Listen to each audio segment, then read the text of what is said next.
Ministère Bethesda. Ministère Bethesda. Ministère Bethesda. Dieu Tout-Puissant éternel, nous te bénissons et te rendons grâce ce matin une fois de plus. Alpha, Oméga, commencement et fin de toutes choses. Nous admirons tes merveilles, Seigneur. Nous admirons tes œuvres. Nous voyons au travers de la nature, Seigneur, ta présence et ton existence. Et la bonté dont tu fais preuve dans notre vie, Seigneur, tous les jours, est une réelle source d'enseignement. Seigneur, nous te disons merci pour tout, pour le souffle de vie. Merci, Seigneur, pour la conduite. Merci, Seigneur, pour les enseignements que tu nous octroies. Te bénissons, te recommandons, Seigneur éternel. Chaque moment que nous passerons au cours de cette journée, te soumettons cette journée, Seigneur éternel, toi qui vois tout, même ce que l'ennemi a prévu. Seigneur, mets-toi devant nous. Mets-toi entre lui et nous, au nom de Jésus. Déjoue, Seigneur, ce qui n'est pas normal. Et ouvre les portes, Seigneur. Ouvre les portes afin que ce qui doit être accompli aujourd'hui soit accompli. Et que les âmes qui doivent être touchées aujourd'hui soient touchées. Au nom de Jésus-Christ. Amen. Bien-aimés dans le Seigneur, shalom.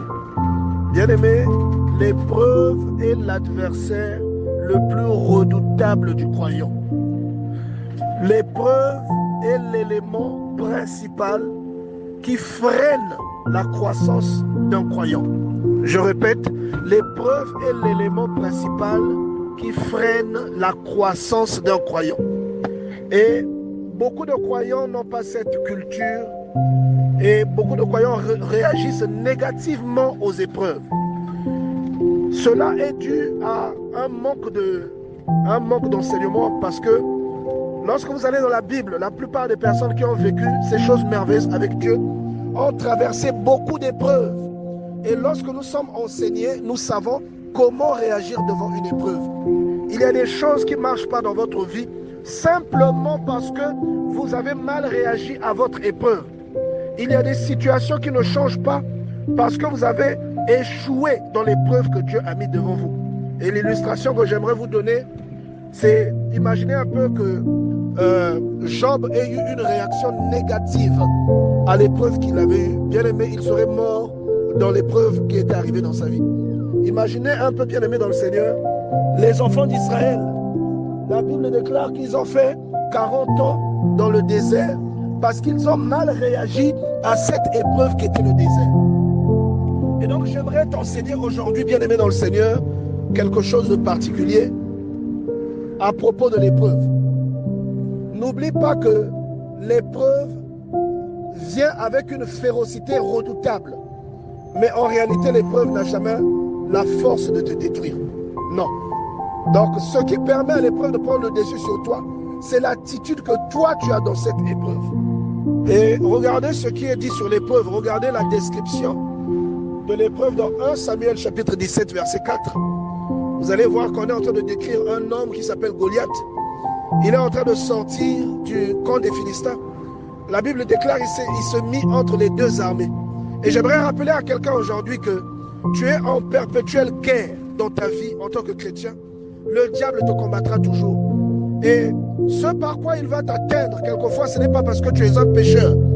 Parfois, ce n'est pas parce que tu commets l'adultère. Parfois, ce n'est pas parce que tu es un voleur. Mais souvent, c'est parce que l'épreuve qui vient dans ta vie prend le dessus sur ta foi. Souvent, c'est à cause de cela, bien-aimé dans le Seigneur. L'épreuve que tu vis dans ta vie, souvent prend le dessus sur ta foi. Et il y a beaucoup de chrétiens qui font naître la tristesse dans l'épreuve. Beaucoup de chrétiens font naître un manque de conviction. Et la réaction que tu as au cours d'une épreuve, la plupart du temps, dit la foi que tu as en Dieu. Il y a beaucoup de personnes qui ne supportent pas les épreuves. Dès qu'une épreuve arrive, ils commencent à en vouloir à Dieu. Ils sont tristes, ils ne veulent plus faire ce que Dieu attend d'eux. Bien-aimé dans le Seigneur, c'est une attitude qui, même si elle ne le dit pas avec des mots, mais avec ce qu'elle fait naître en toi, c'est une attitude qui dit que tu ne crois pas vraiment en Dieu. Tu n'as pas vraiment confiance en ce Dieu-là et tu ne crois pas vraiment qu'il peut te délivrer. Et c'est la raison pour laquelle aujourd'hui le Seigneur nous a conduits dans cette étude où nous allons étudier cet homme qu'on appelait Goliath avec un autre homme, un adolescent à l'époque, qui s'appelait David.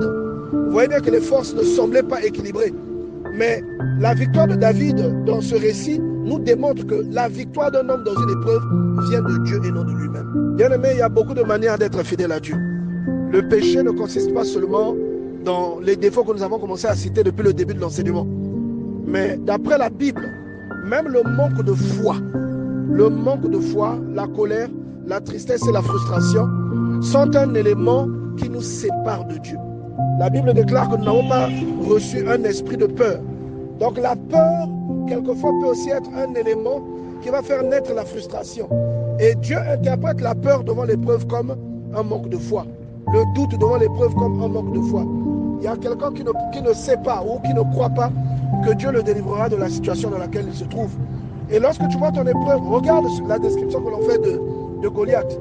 Je te dis, bien aimé dans le Seigneur, que ce qu'on dit de Goliath ressemble à beaucoup de descriptions que certaines personnes te font de leur vie. Quand la personne te décrit sa vie, tu te demandes mais comment il fait pour vivre. Et tu vois qu'il y a des personnes qui arrivent à encaisser ça. Il y a des personnes qui arrivent à braver ça, comme ce fut le cas pour David autrefois. Et malheureusement, de l'autre côté, il y a des gens qui n'arrivent pas à résister à ce genre de choses et qui sont tristes du 1er au 30. Et bien aimé, la tristesse est une forme de doute. Ça fait autant de dégâts que le péché dans ta vie. Je répète, la tristesse, c'est une forme de doute. Et ça engendre beaucoup de dégâts dans ta vie, bien aimé dans le Seigneur. Ça engendre beaucoup de dégâts et ça empêche beaucoup de choses d'arriver. Ne l'oublie jamais. Et aujourd'hui, le Seigneur permet que nous puissions parler de ces éléments pour que quelqu'un se réveille. Que lorsque tu es dans un problème, plutôt que d'être triste et d'en vouloir à Dieu, que tu te mettes en prière. Parce que comme on l'a dit tout à l'heure, ce n'est pas ta force qui te délivre de l'épreuve dans laquelle tu te trouves, mais c'est la puissance de Dieu. Et vous allez voir comment toute une armée est terrorisée. C'est pour dire qu'il est normal quelquefois que lorsque le problème arrive dans ta vie, que ce problème-là arrive avec une apparence redoutable. Et la Bible dit que toute une armée était terrorisée. Qu'est-ce qui manquait à cette armée et que David avait? C'était la grâce de Dieu. C'était l'onction de Dieu. Et c'est pour te dire aussi qu'aujourd'hui, si tu veux être un chrétien qui ne tombe pas dans le piège de l'épreuve, il faut que tu aies une relation étroite avec Dieu. De sorte que si une épreuve arrive, que comme Job, tu aies l'endurance qu'il faut. Comme Abraham, que tu aies l'endurance qu'il faut. Comme Isaac qui a attendu 25 ans, qui a attendu 20 ans, malgré la promesse de Dieu. Abraham qui a attendu 25 ans, malgré la promesse de Dieu. Mais durant ces 25 ans, il n'a pas perdu espoir. Il a attendu et au bout du compte, l'enfant que Dieu lui avait promis a fini par arriver. Bien-aimés, faisons un tour dans le livre de Juges au chapitre 4 à partir du verset 6. On nous y raconte l'histoire d'un homme qui s'appelait Barak, qui était un héros, un chef militaire. Et la Bible dit que Dieu voulait lui livrer son ennemi. C'était une bataille qui avait fait rage et l'une des batailles les plus épiques dans l'histoire des enfants d'Israël. Alors, Dieu parle à une prophétesse qu'on appelait Déborah et il demande à cette prophétesse de dire à Barak qu'il va lui livrer son ennemi. Mais étant donné que Dieu ne s'adressait pas à Barak lui-même directement, cela a suscité en lui un manque de foi. Barak n'a pas cru que Dieu pouvait le délivrer.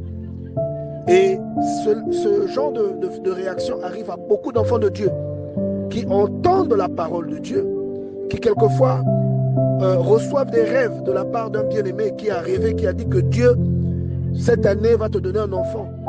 Dieu va te donner un travail. Je t'ai vu dans un songe et Dieu avait permis que tu te maries.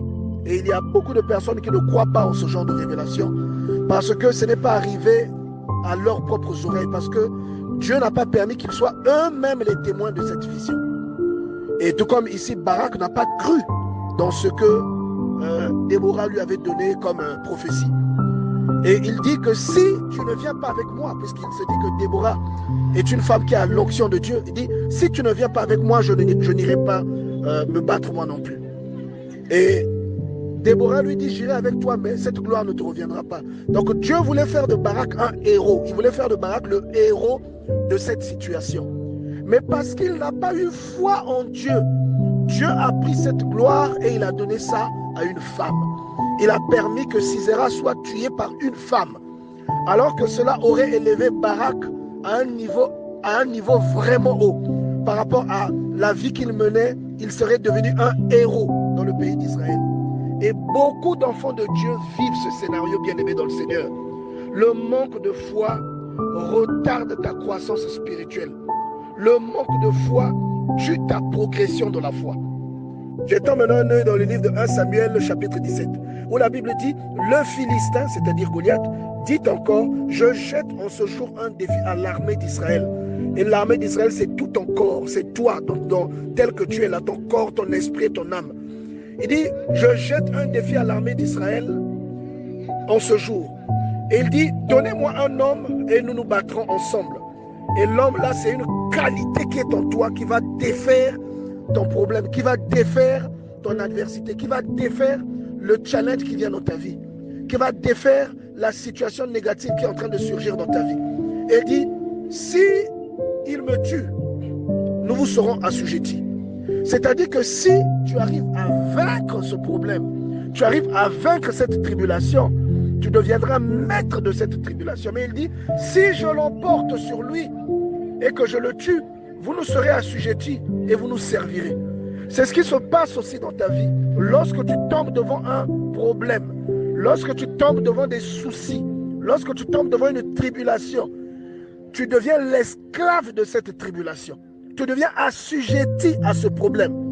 Lorsque tu as un challenge, tu as un problème qui te tracasse, et qu'au lieu de prier, au lieu de demeurer ferme dans la prière, en considérant cela comme un examen de passage, mais que toi, tu tombes, tu deviens triste, tu deviens malheureux à cause de cette épreuve.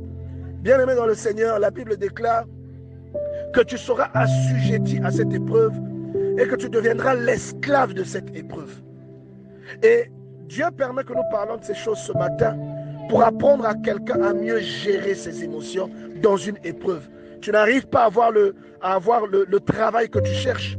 Bien-aimé, ne sois pas triste. Tu n'arrives pas à avoir un enfant.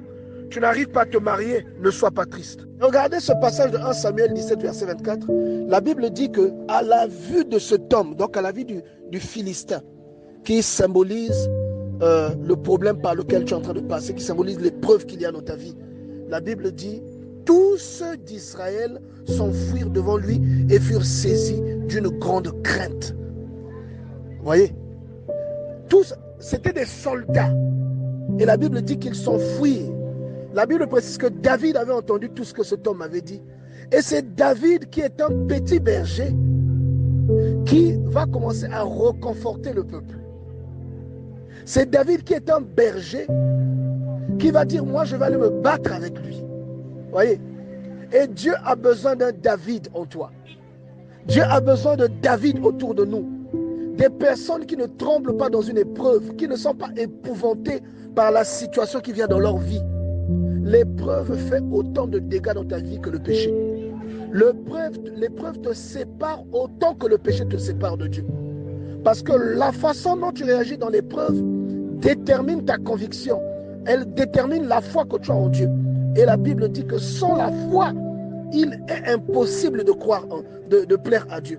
Alors si tu n'as pas la foi, tu ne peux pas plaire à Dieu. Et une personne qui a peur dans l'épreuve est une personne qui prouve à suffisance qu'elle ne croit pas réellement que Dieu peut la délivrer. Lorsqu'une épreuve surgit dans ta vie et que tu es tout le temps triste à cause de cette épreuve, même si Dieu continue à t'aimer, cela démontre néanmoins que tu n'es pas prêt pour certaines choses. Et Dieu prendra du temps à t'élever jusqu'à un certain niveau parce qu'il considère que tu n'es pas encore suffisamment prêt. Ministère Bethesda. Ministère Bethesda. Ministère Bethesda.